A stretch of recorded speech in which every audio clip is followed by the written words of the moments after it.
Blaxploitation movies, that's the term that was given to these films, Blaxploitation, were in many ways an important step in filmmaking for African American actors, actresses, writers, and producers. If you look at the history of film leading up to the early 1970s, you will see that while there were in fact black actors and actresses that had been featured in films, they really didn't have the kind of exposure or the kind of important and central kind of roles that the white actors and actresses had. And then when it comes to the directing and production side of it, not so much activity at all. So blaxploitation is in many ways the way that the African American film industry or films targeted primarily at an African American audience really sort of gets an important start. And sitting at the very center of the center and the beginning of this movement, these blaxploitation films, is one from 1971 called Sweetback's Badass Song. And yes, there are 5 S's at the end of badass there from 1971. This film offered an African-American perspective on urban life. It was an independent film, so it wasn't sponsored by or bankrolled by sort of a big Hollywood studio. These blaxploitation films often featured they were often sort of cop action sort of figures, that action pics, that kind of thing. And as I say, using primarily black actors and actresses. This one, Sweetback's Badass Song, was written, directed, and co-produced by Melvin Van Peebles, a very important figure at the beginning of this movement here. The film itself was set in Los Angeles. The main character, Sweetback, is falsely charged with a crime. He escapes. He knocks a police officer out unconscious or whatever. And the movie is about his sort of fleeing from being arrested again, and eventually he emerges victorious in the sense that he flees south to Mexico and gets away from the authorities. But the whole sort of scene of him, being falsely accused and being taken into custody and all that sort of fits in with some of what we've been talking about with regard to the realities of urban life in the African American communities. Think, for example, about the Stevie Wonder track "Living for the City," which in many ways, coming a couple years later, sort of recounts a similar kind of tale, although not with exactly all the same kinds of situation. Anyway. The importance of these blaxploitation movies is that they frequently had soundtracks that were composed and performed and produced by important acts in black pop of the 1970s. So for us, it's important to acknowledge the role played by blaxploitation films in the film industry, but as a music course, we really want to know what was going on with the music. So it really enters into our story because it figures into what we want to say about the important music of the 1970s. And one of the really big, there are 2 artists who really got their widespread crossover exposure via these blaxploitation film soundtracks, and that's Isaac Hayes and Curtis Mayfield. So we'll talk about them in turn here, starting with Isaac Hayes. Isaac Hayes, of course, has his roots as a Stax songwriter and producer, working with those Stax artists at the second half of the 1960s, Sam and Dave, and a lot of those groups. Younger students may know him as the voice of Chef on South Park, but nevertheless, Isaac Hayes was already an important figure by the time the 70s roll around. His first solo album, called Presenting Isaac Hayes from 1968 on Stax, was kind of a flop, and that made Isaac Hayes think, I don't really need to do this performing thing. I'm going to go back to just producing and writing. But at about this time, the people at Stax had lost the Atlantic catalog. Remember the story we told in week 6 of the first half of the course, where we talked about how there was a split between Atlantic and Stax. And anyway, so they all of a sudden had lost the Atlantic artists, lost that back catalog. And so the people at Stax were really interested in recording and releasing a lot of albums as soon as possible so they could get a kind of catalog to start earning revenue from. And so Isaac Hayes was pressed into service, and he said, well, I had such a bad experience with the first one that, I'll only do a second one if you give me complete creative control of the record. They said, sure, fine, whatever it takes, just do it.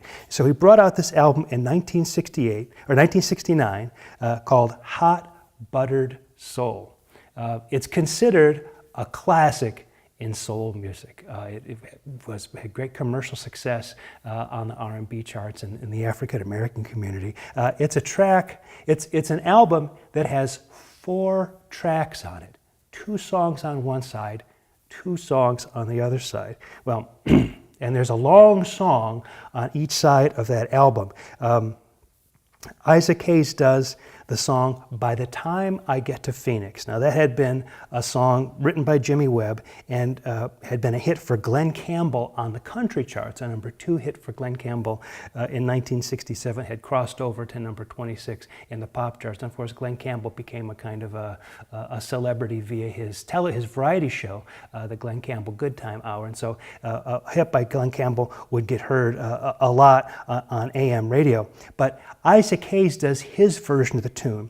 It runs to almost 19 minutes, the first 9 minutes of which is Isaac Hayes narrating a whole story that gets up to him being able to sort of come to the punchline. And so by the time I get to Phoenix, and he starts to sing. And it's a very ambitious cover version, takes up most of one side of the record. Now, we might hook this back up with things like the Vanilla Fudge during Psychedelia and what I called at that point the symphonic psychedelic cover version, where they take things like You Keep Me Hanging On, a short little 2-minute song, and turn it into a 5, 6, 7-minute sort of extravaganza. Although here we take a song that in the original version couldn't have been much longer than 3 minutes, and it becomes 19 minutes. He does the same thing with the Burt Bacharach, Hal David song, Walk On By, which had been a hit for Dionne Warwick in 1964, a number 6 hit for her. That one goes to 12 minutes. So this album is a real classic. It really is the emergence of Isaac Hayes as he came to be seen in the 1970s. Now he's with the shaved head and the gold jewelry, and that is the whole image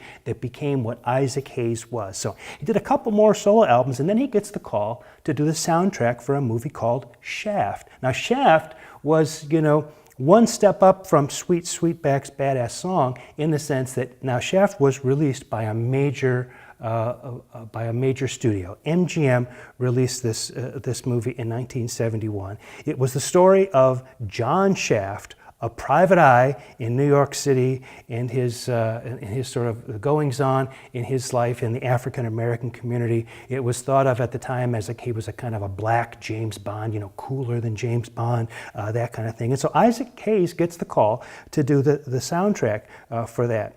That soundtrack, Shaft, goes to number 1 in the pop charts, number 1 in the R&B charts, number 1 in the jazz charts in 1971. And the song, theme from Shaft, Can You Dig It, went to number 1 on the pop charts and number 2 in the R&B charts, and encapsulated a lot of what it is that we come to think of as the soundtracks to these Blaxploitation movies. Not only the sort of hip groove, but the sort of wah-wah guitar, the that kind of thing that goes on there. And so Shaft was in many ways, and of course these really lush string arrangements would sound in many ways very much like the Philadelphia sound in terms of that, or Papa Was a Rolling Stone. So all these things kind of together sort of make up. But this